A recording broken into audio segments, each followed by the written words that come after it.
What is going on, guys? This is your boy Pat. In today's video I'm going to be teaching you how you can rank high difficulty keywords just by doing a simple silo link structure, right? Silo structure just means internally linking different pieces of content that are all related to the same thing in order to build up that relevancy to whatever keyword you want to rank for. So without further ado, let's go right into my laptop and I'll show y'all step by step on how to do this.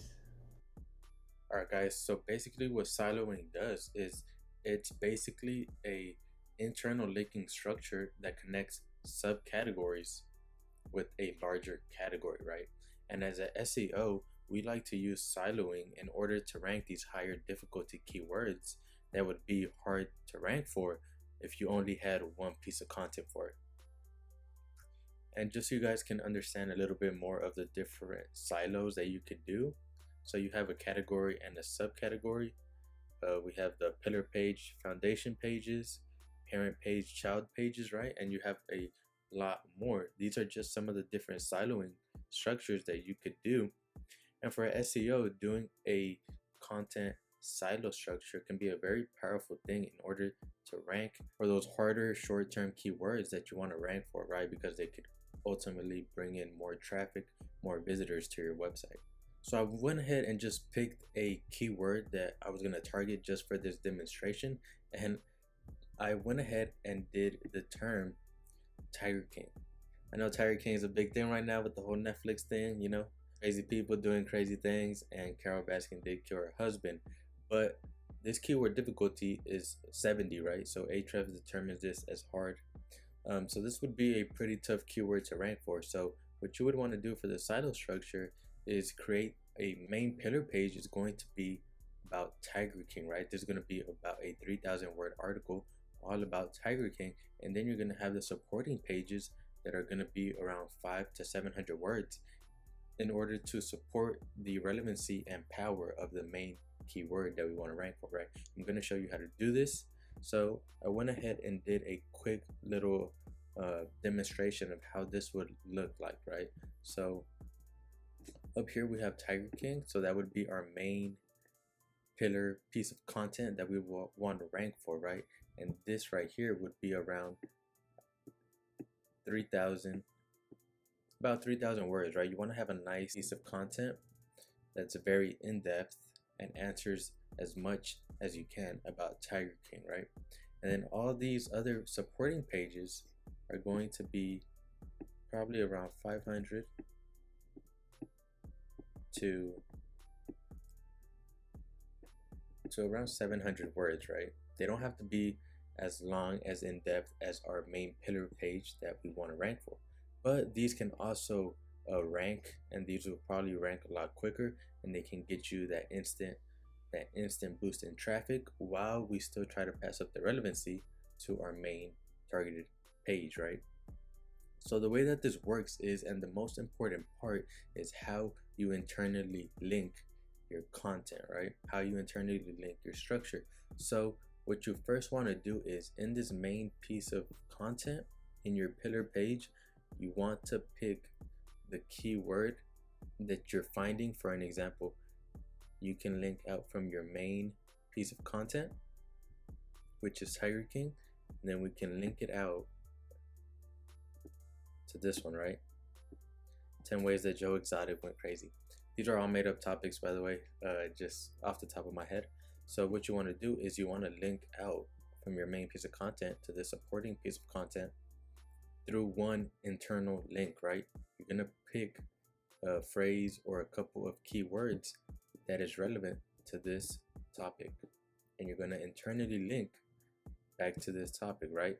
And then this is where it gets kind of fun, and you're going to link all these to each other, right? All these are going to be linking to each other, passing that relevancy, all related to Tiger King, right? All these articles are going to increase that relevancy that we want, right?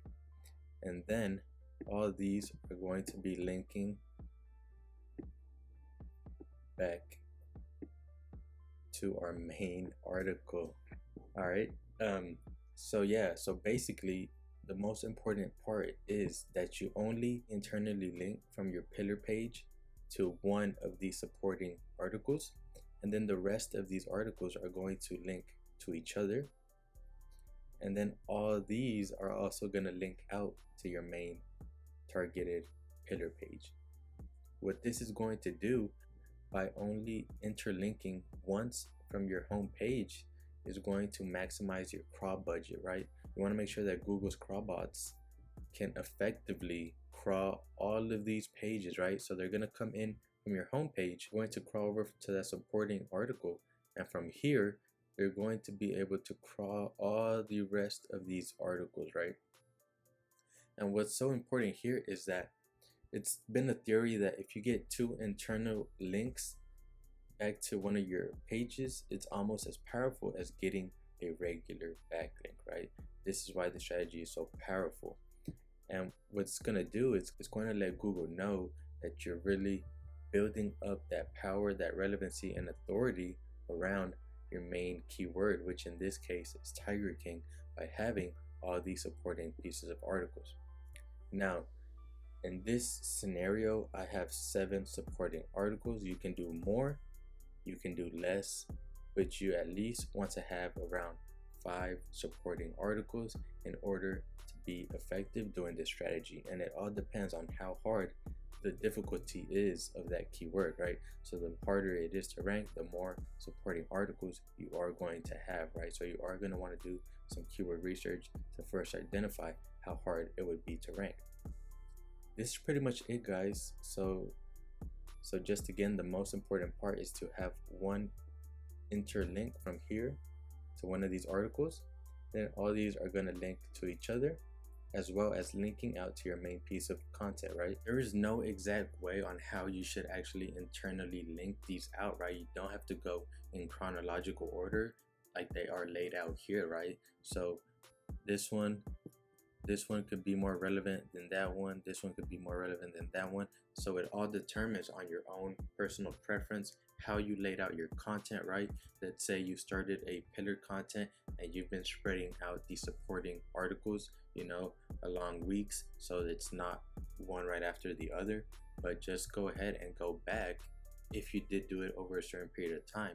So you can go back and analyze where you can interlink from one of these articles back to the other, right? So there is no right or wrong order on how you can interlink these, right?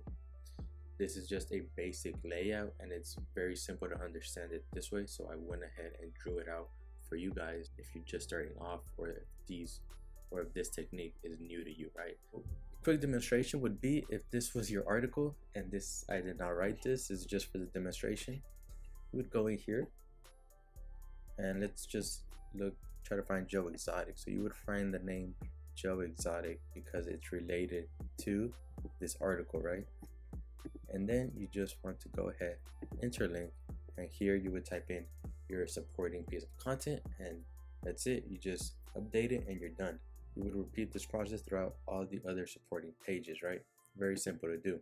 And by doing this method, it's going to allow you to be able to hit those harder keywords that you want to rank for in order to boost your traffic, boost the visitors to your website. This is a very powerful strategy, so go ahead and implement this, try it out.